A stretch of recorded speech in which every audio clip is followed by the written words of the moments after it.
fertility is just not to do with this problem. What are you on about? Yeah. No one does No Nut November for fertility. It's just stupid. So is then the idea sort of like you retain the semen and then you become like the Superman?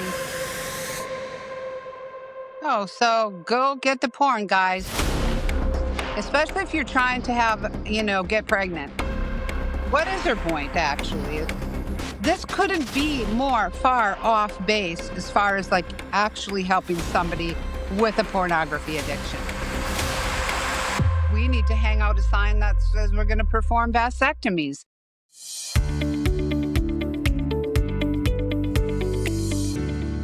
Hello, today we are going to be talking about No Nut November. Now, there was a recent YouTube video that got over 1.5 million views within less than 8 days. And this was by a urologist who was talking about what happens after 30 days of No Nut November.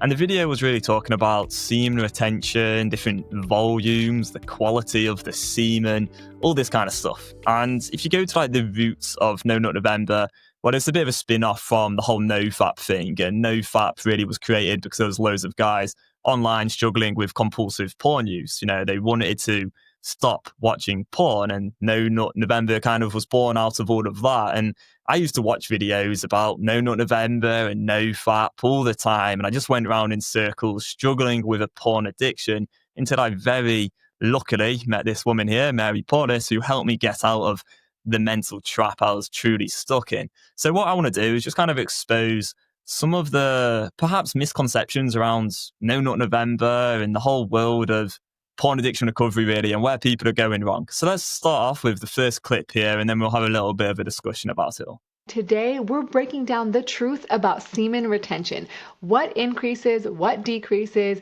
and the one thing your body does automatically that ruins the whole challenge. You remember her? So over 1 million views to talk about the semen retention. Did she talk about other stuff? Or I guess we'll get to that, but I just feel like No Nut November has really nothing to do with semen.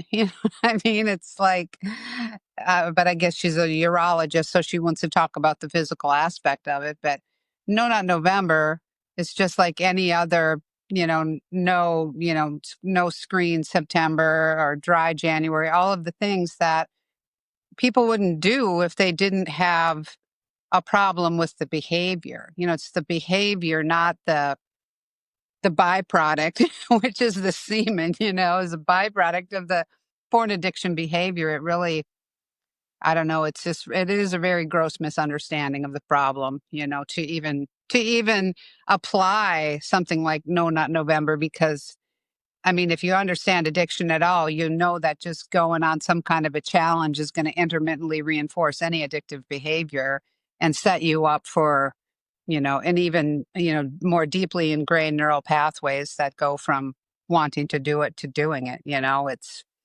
yeah. Yeah.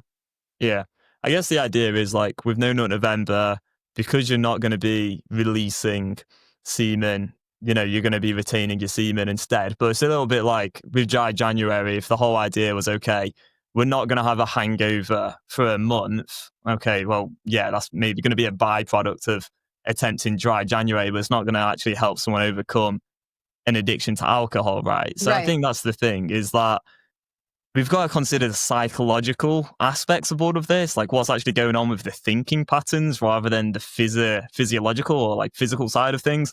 Otherwise, we've got the wrong focus. And obviously what we're talking about here is in the context of porn addiction recovery. If you're into that semen retention world, or you're into the whole No Nut November world and you think it's going to give you these like powerful testosterone based benefits, then we're probably not the people for you. But we're very focused on, okay, how do you take control of your own mind, think through choices rationally, and no longer feel like a slave to compulsive desires? So is then the idea sort of like you retain the semen and then you become like the Superman, and so then that's somehow going to change your attitude, and then you're not going to want to do the porn? Because I think that she's, her bent is to help people stop using porn, right? I mean, on some level, or I don't am think I it off is, to be base? honest. Yeah. I don't I don't think. What is her point? Actually, would be my question. What's the point? Why? What are people getting out of the millions of people that are watching this video? What are they looking to gain? To be honest with you, if I had have watched this video and I was in a porn addiction, if anything, I would have felt like she kind of validates watching porn and masturbating. Like, it would There you have go. led to me having junky thoughts that said, okay, well, if the whole point of No Nut November is to retain semen, and then what she's talking about is, these scientific studies or whatever that prove that you're not going to retain your semen and you're going to have nocturnal emissions anyway. And that's the thing that she talks about, ruining the whole challenge is having a wet dream. Then, my mind in the addiction would have gone, oh, well, I may as well go ahead and masturbate and watch porn. And let's play this next clip because the way she talks, what are you going to say? Go You're ahead. going to ruin it with a wet dream because okay, so you might as well use porn anyway because it's okay. I'm not even going to try to make sense of the nonsense. Let's go ahead with the clip. I'm so sorry, Tom. Let's break down what the science really says. Let's start with testosterone. In all the scientific literature, there are only two small studies, one that has 10 men and another with 29 men, that looked at testosterone levels during semen retention.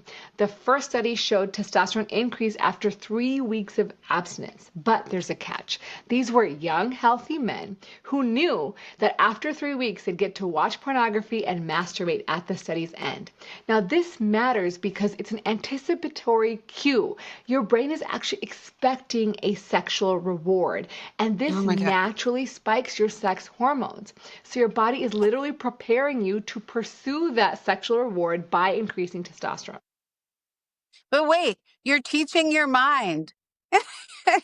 You're teaching the addictive part of your mind. I'm gonna go 3 weeks. I'm gonna go 3 weeks, and then in 3 weeks, then I'm gonna do it. And I'm gonna want to do it even more or whatever. Because my testosterone's built up. This couldn't be more far off base as far as like actually helping somebody with a pornography addiction. And again, I just don't see that that's her goal. I don't know what I don't she's think trying. it is. What she's trying. I thought it from the last time we watched her videos that was what she's trying to do with her whole blocker thing, and So selling she the did have a blocker app. video. Yeah, she did have a video where she was trying to help people stop watching porn. Yeah. And then this video is talking about what happens after 30 days of No Nut November. But yeah, I mean, the thing is, like, I just think she's jumping on these trends and like trying to use her like expertise as a urologist to get a shit ton of views on YouTube. That's simply what's going on here, but it's not helping. It makes the problem so much worse. Look at the language she used. The language she says, get to watch porn and masturbate. Get to. This is junky thinking. This is glamorization of a behavior. You would never say, oh yeah, people get to go and consume heroin after 3 weeks. What the fuck? Like, this is so messed up. It's just glamorization of a destructive behavior. It's so unhealthy.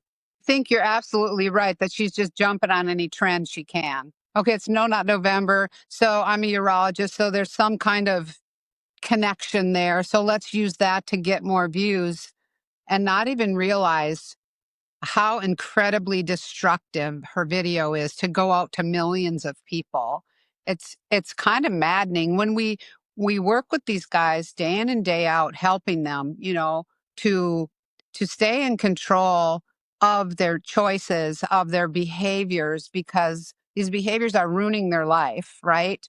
And then they, I mean, it's a ongoing, I don't want to say battle, but it's an ongoing education. It's ongoing, we support, we get together in the groups, and then to have someone who's got these millions of views come in and like basically not undo what we've done, but it's just so destructive, Tom. I don't know. It's really sad that people can get away with this kind of stuff, and when they really don't understand the problem. Again, like I said in the original, podcast that we watched her other video, was like, we need to hang out a sign that says we're going to perform vasectomies. That's how absurd it is. Her spewing this bullshit is as absurd as you and I performing vasectomies. Seriously. I mean, it's really it's not cool. I don't know what to say. It's not cool though. It makes me mad for the guys that, we know how, this really negatively affects their lives and how much they are doing the work, to get free, stay free, and then to have someone come in and just spew this bullshit that could potentially harm them if they listen to it. It makes me mad, actually. So Yeah. And like yeah. the language she uses is just so Yes. subtle. Like most people without this sort of education, they're not even going to pick up on what words she's using very specifically. And language is so important when it comes to addiction recovery. Like the way you think about things is just absolutely crucial. Like you've got to Yes. change the way you think, otherwise you're not really going to get free from this problem. And just the way she talks about it as a reward. This is so common, and you see this even in scientific studies, which is just mental. But they'll talk about consuming porn as a reward. But like, I is it know. actually that rewarding? Like, read the remember letters. Like, read the reality of people struggling with this problem. It's not a great Well, reward. Well, reward language is pretty much all across, all addictions. It's like you go on this diet for a month and then you reward yourself with this binge at the end of it. It's that rewarding yourself is such common language, destructive language, that people are using. I mean, all the time. You deserve it, right? Reward yourself. When that both of those statements are flat out junky thinking. But we can't stop them from doing what they're doing, these people, but we can certainly rebut it, and that's what we're doing right here. So yeah, Yeah, good on us. absolutely. Yeah. Let's do another video because this one is just so far off track. I'm It's already really mad, ludicrous. Tom. Make me more mad. uh, Now for fertility, and this might surprise you. Semen quality actually declines the longer you abstain, especially after 5 to 7 days. So after that time, without ejaculation, studies have shown increased DNA fragmentation, worse shape or morphology, and reduced movement or motility. So if you're trying to conceive, having a prolonged abstinence actually works against you. But there is one claim that's actually true. Abstaining from ejaculation does increase semen volume. Oh, so go get the porn, guys, especially if you're trying to have, get pregnant. You want to have a family, you want to have kids. So just go use a bunch of porn, because otherwise, if you yeah, don't, then of course, you probably can't get it up with your wife anyway if you're stuck in a porn addiction. But go get it so your semen is more, fertile. What? What? Why? What's the point? You know? yeah. The thing is as well, like, I just think so few guys doing No Nut November think to themselves, oh, you know what? This year, like, I've been struggling with porn a bit. But I know what I'm gonna do. I'm gonna do like No Nut November because you know what? I wanna impregnate someone. Fertility is just not to do with this problem. What are you on about? Like no Yeah. one does No Nut November for fertility. It's just stupid. It makes I no know, sense. I Like know, I know. You're so right on when you said she's just whatever the trend is. Let's try to get some remote connection to this her bent, whatever the. I still don't know what she's selling. Are we going to get to the blocker software she was selling last time? The ultra blocker. I don't know. It's annoying. Really is. yeah, I'm just. I mean, maybe I'm just in more annoyed head, but she's annoying to me. Yeah. Sorry, I'm yeah. not. I'm not as helpful as I sometimes am. But I think yeah. the key thing though, just to anyone listening, is look, if you're struggling with a porn addiction, one, we don't recommend No Nut November at all. Learn to change how you think about things.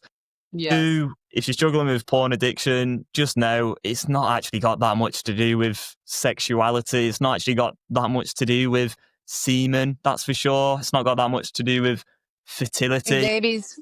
Yeah, exactly. It's not really to do with that. It's a compulsive desire. It's to do with how everyone is susceptible to addiction. We have these different parts in our minds. It's just, you really break it down. What it is there's a behavior in your life that you want to stop and you've not been taught how to stop that behavior. That's all it is. It couldn't be further from all this random shit that she's on about to do with semen retention. Like, if you want to do this as a challenge, well, it's probably not a good idea, especially if you want to stop, a porn addiction for good.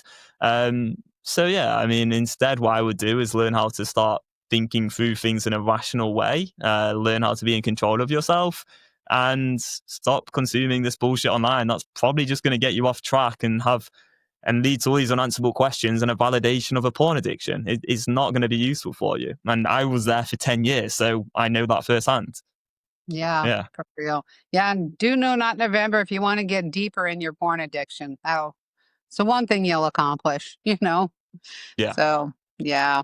Sorry, guys out there in the world, but, she's got a bajillion followers, right? And a bajillion views and all that stuff. So they think that maybe they, equate a lot of followers and a lot of views to actually valuable advice. Yeah. But well, if you have a look inside the Beyond Compulsion Academy, I posted about this today.